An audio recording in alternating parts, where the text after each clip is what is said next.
Hello lovelies and welcome to a new video. So this video starts out as an experiment. So a technique experiment that turns into an art journal page. So you get the best of both worlds. So what I really wanted to do was I was playing with my gel plate. Now we know how much I love my gel plate, but I had a specific technique in mind. Now this is solely based on a new stencil I saw coming out from Colour Blast that I really want to try. And I had this great idea of using my mists with these stencils, and I thought I'm going to give it a try with a silhouette. So basically what I want to do is I want to make a beautiful background inside a stencil using my gel plate. Does that make any sense? In my head it looks amazing, so I'm hoping I can get this to transfer. So what I'm doing is I'm playing with my gel plate, but I'm using colour spray instead of paint.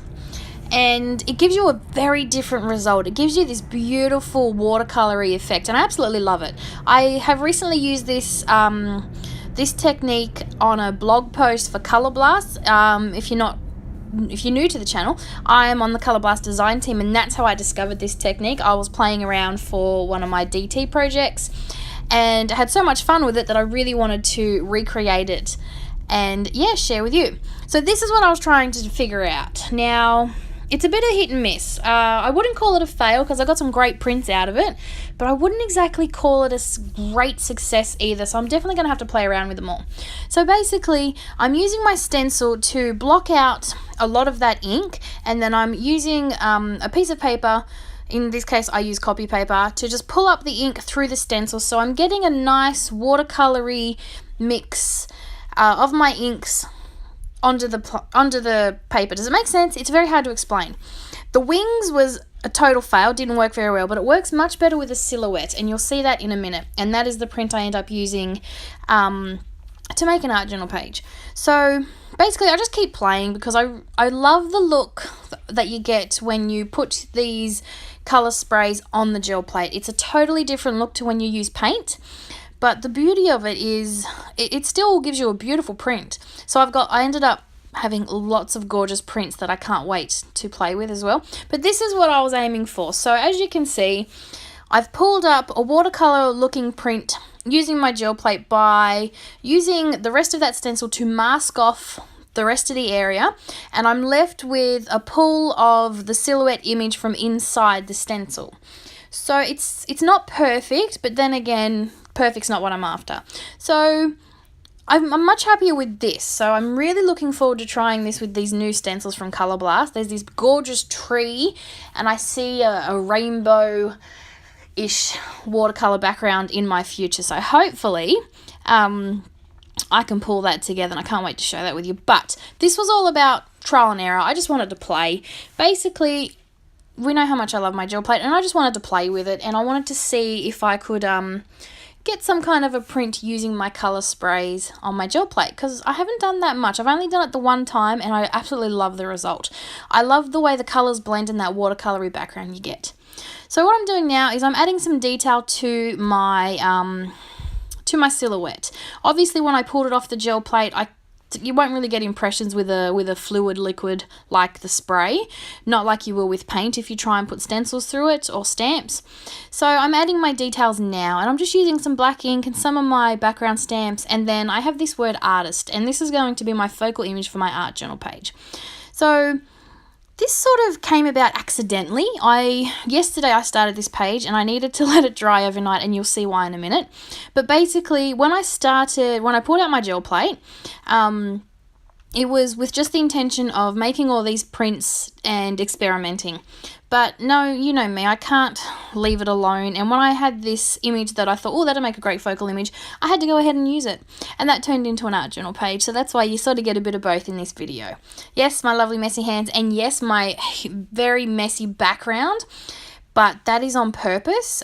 Basically what I have is I get an easel pad from Kmart, and I use it on my desk as sort of like a scrap drop cloth type thing, and I am purposely throwing paint all over it because I have another project in mind for these drop sheets, so stay tuned for that one.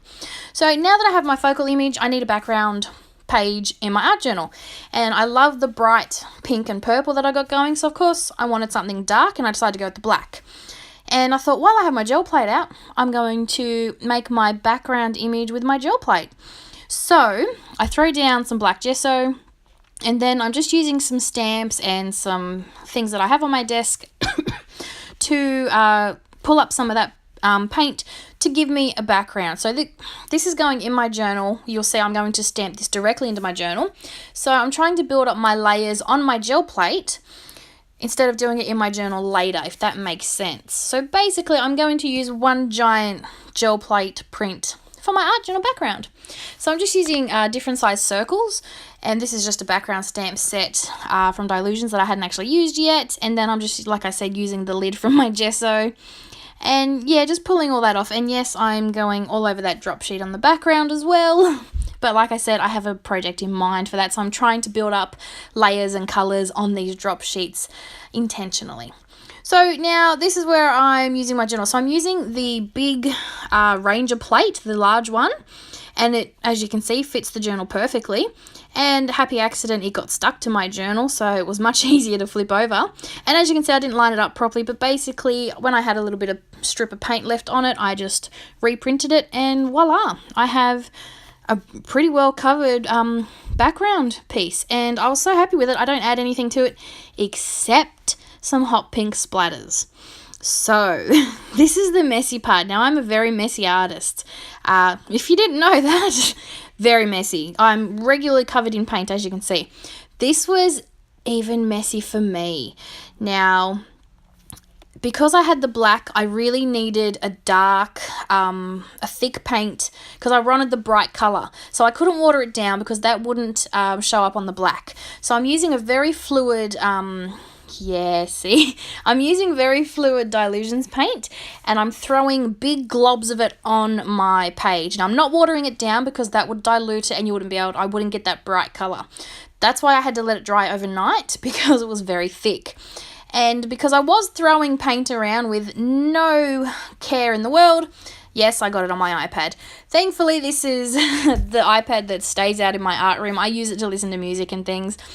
It's a very old iPad mini, so it's very slow and it only goes to a certain iOS. So it's not a huge deal for me to, it's still covered in paint now, not like yesterday, but it's got little splecks all over it. But it sits there permanently on my desk. But yes, when my husband saw that, he's like, should I be surprised that you have hot pink paint all over your iPad? I'm like, well, no.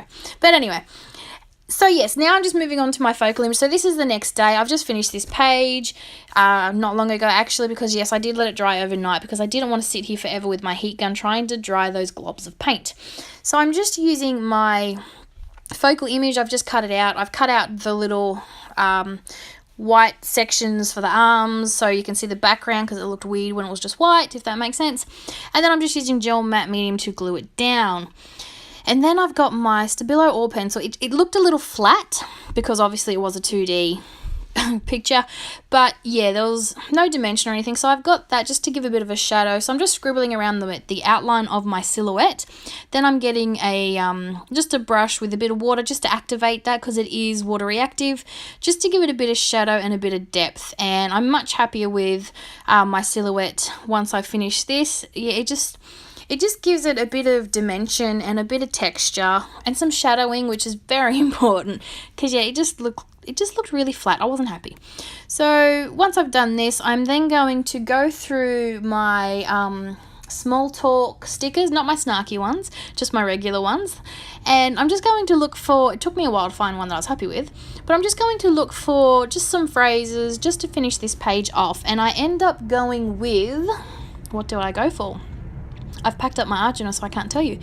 I wanted to go with the whole this is sort of like a self-portrait, I guess you could say. So you've got the silhouette and you've got the artist across the heart, and this is like, you know, be true to yourself type page.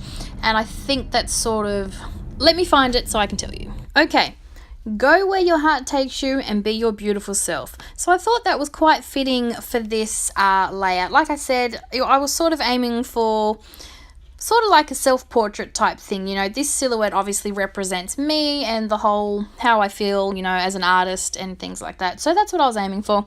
So I'm just using those just to add a bit of journaling in a way to my page, and that's going to be it.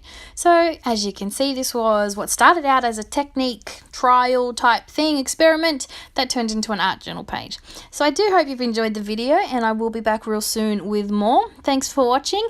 Don't forget to like and subscribe if you'd be interested in more art journal scrapbooking or project life videos in the future. Thanks for watching. I'll see you real soon. Bye for now.